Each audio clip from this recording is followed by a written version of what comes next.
amazing and crazy at the same time.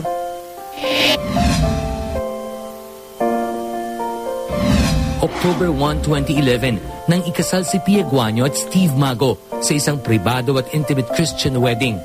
August 30, 2012 naman, nang dumating sa kanilang buhay si Scarlett Janine.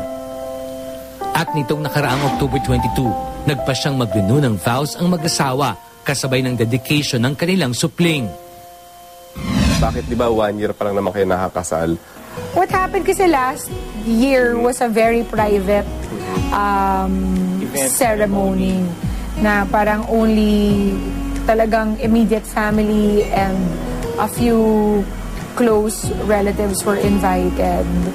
So, ang nangyari, a lot of our friends didn't find it so amusing na hindi sila naimbita. Nagtampo sila. Part of your vows said, eto, and I quote, "Before I met you," referring to you, Steve, "I was anything but wife material, but when I met you, all that changed." Anong ibig mong sabihin? It wasn't like I wasn't mother material. I was anything but wife material also. Meaning to say, I was anything but domesticated. Diba? I wasn't one to actually care for somebody else, attend to him, submit to him, do like domestic chores like cook and bake. But when I got pregnant, bigla ako naging Martha Stewart, diba? Nangyari. Oo. So, yung bahay namin, puno-puno na ng mga cookbooks. Steve is he's such an appreciative person kasi, na parang kahit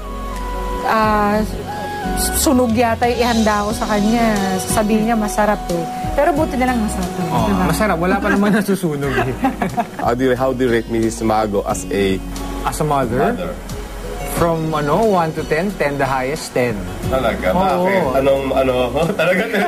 Hindi, kasi ito nga every night talaga eh. Kung lalo na pag umuwi ako sa bahay tapos inaalagaan si Scarlett the whole day.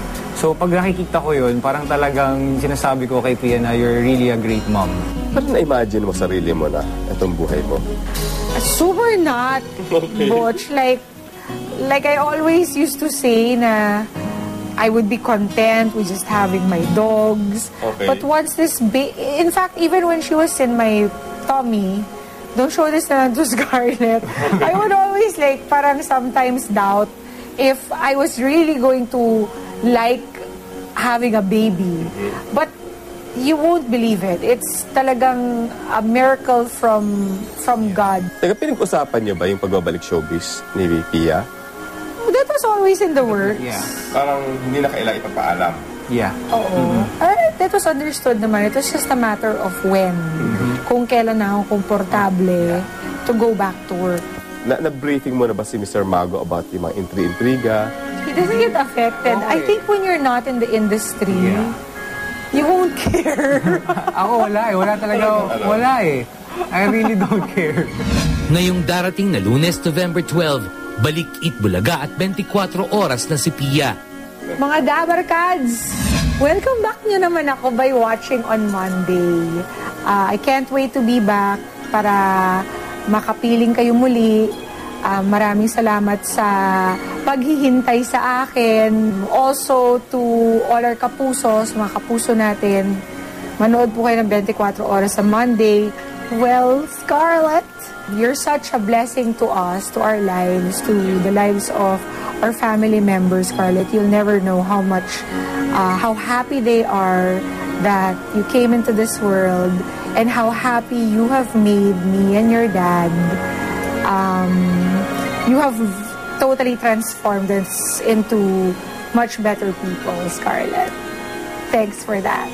I want to thank you for being a very supportive and hands-on dad. And you always make me proud about the way you are such a good provider and such a good head of the family. You're so supportive of me.